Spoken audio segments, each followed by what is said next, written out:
నా లాస్ట్ రీల్లో నేను disc problems గురించి చెప్పినప్పుడు మీలో చాలామంది ఎలాంటి డిస్క్ ప్రాబ్లం ఉంటే సర్జరీ ఒక్కటే మార్గం ఉంటుంది అని అడిగారు. హాయ్, నా పేరు డాక్టర్ రవీష్.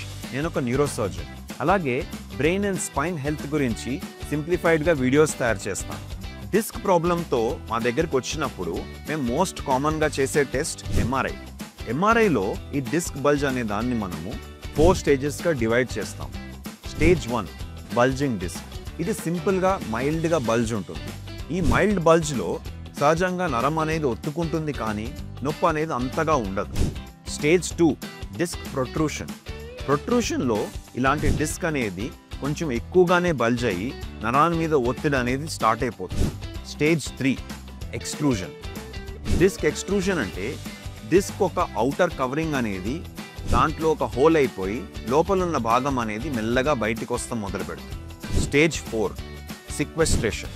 సిక్వెస్ట్రేషన్ అంటే డిస్క్ ఒక భాగం పూర్తిగా డిటాచ్ అయిపోయి నరాల మీద సివియర్ కంప్రెషన్ కాజ్ చేస్తాం.